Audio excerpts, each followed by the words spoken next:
हाँ, हेलो। नमस्कार, शशांक पांडे बोल रहे हैं द इंडिया टॉप से।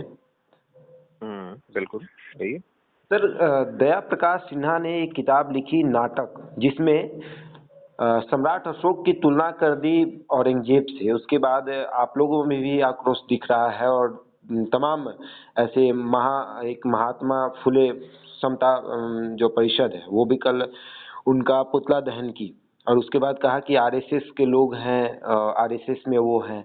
अब बीजेपी ये सिरे से नकार रही है कि उनका हमारे पार्टी से कोई वास्ता नहीं है। अब बिहार बीजेपी के जो प्रदेश अध्यक्ष हैं संजय जायसवाल, उन्होंने भी प्राथमिकी दर्ज करा दी है। देखिए, यहाँ मुद्दा ये नहीं है कि वो किस पार्टी से जुड़े हैं और किस संगठन से जुड़े हैं। यहाँ मुद्दा ये है कि जो इतिहास की छेड़छाड़ का मसला है ये इतिहास में जो स्थापित है ऑलरेडी, और सभी जानते हैं कि प्रियदर्शी सम्राट अशोक मौर्य अखंड भारत के निर्माता थे। उनके बारे में अगर औरंगजेब से कंपेयर करके अगर कहा जाए कि अपमानजनक शब्दों का इस्तेमाल किया जा रहा है, तो वो नेचुरली असहनीय है। और इस तरह के जो व्यक्ति जो इस तरह के काम कर रहे हैं, उस पे निश्चित रूप से उन्हें पद्मश्री से नवाजा गया है। वैसे नवाजे हुए व्यक्ति से वो पद्मश्री वापस लेना चाहिए। तो ये हमारी मांग भी रही है कि उनसे वापस अवार्ड वापस लेना चाहिए, और साथ ही साथ जो उनका पब्लिकेशन है उस पर भी बैन होना चाहिए।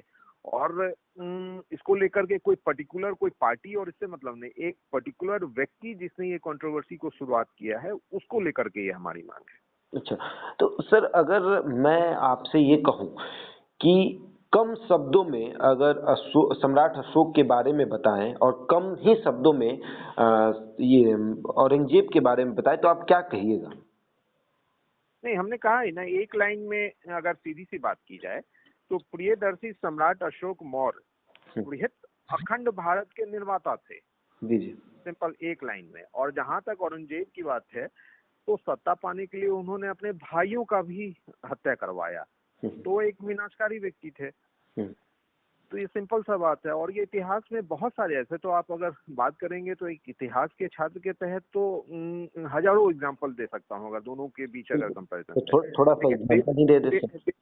लेकिन बेसिकली अगर पहले एक इससे कंप्लीट कर लेते हैं। बेसिकली एक ये कि आप एक पॉजिटिव और एक नेगेटिव व्यक्ति का कंपैरिजन नहीं कर सकते। दोनों का वर्किंग स्टाइल अलग था। इतिहास में भी दोनों को दो दिशा में दिखलाया गया है। उसे आप कंपेयर करके कहीं ना कहीं इतिहास को आप कहिए कि उसे मिटाने की कोशिश कर रहे हैं और नए इतिहास की जानकारी देने की कोशिश कर रहे हैं। तो एक तो ये नहीं होना चाहिए। और देखिए, इसमें कोई पॉलिटिकल मुद्दा नहीं है। और ठीक है, जहां तक अगर ये बात की जाए कि सम्राट अशोक की अगर बात की जाए, तो बिहार एकमात्र ऐसा राज्य है जहाँ के मुख्यमंत्री जी ने सम्राट अशोक जी के जयंती पे राजकीय अवकाश की घोषणा की। उसके साथ ही आप देख सकते हैं कि सम्राट अशोक के नाम पे कन्वेंशन हॉल बनाया गया। प्रत्येक नगर निकाय में सम्राट अशोक के नाम पर भवन बने, और कुछ जगह जो नहीं है वो निर्माणाधीन है। तो ऐसी बहुत सी चीज है। तो इसलिए हमारा स्पष्ट कहना है कि जिन्हें राज्य सरकार भी इतना इज्जत दे रही है, उनके नाम पे भवन बना रही है, एक इतिहास को आगे बढ़ाने की कोशिश कर रही है, तो वैसे में एक व्यक्ति आता है और उस इतिहास को ही पलट देता है। तो उस व्यक्ति को लेकर के हमारा ये संदर्भ है कि वैसे व्यक्ति पे रोक लगानी चाहिए। तो वैसे व्यक्ति पर रोक लगाना चाहिए, किताब बैन होना चाहिए, ये हमारी मांग है जी। और जो अवार्ड उनको मिला है वो वापस होना चाहिए। बिल्कुल बिल्कुल। अगर ऐसा नहीं होता है तो फिर जदयू क्या करेगी?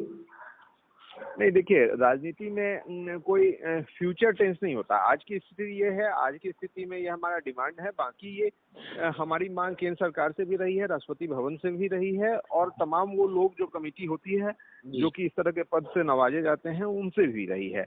बाकी निश्चित रूप से ये हमने अभी तो रखा ही है, 2 से 3 दिन हुए हैं। फिलहाल तो हमें देखना है कि आगे होता क्या है, उसके बाद की प्रतिक्रिया बाद में। जी, यानी जो भी कुछ दया प्रकाश सिन्हा ने लिखा वो बहुत गलत है, निंदनीय है। बिल्कुल, निश्चित। इतिहास को मिटाने की कोशिश है और एक नए इतिहास को एस्टैब्लिश करने की कोशिश। चलिए, बहुत बहुत धन्यवाद सर जुड़ने के लिए।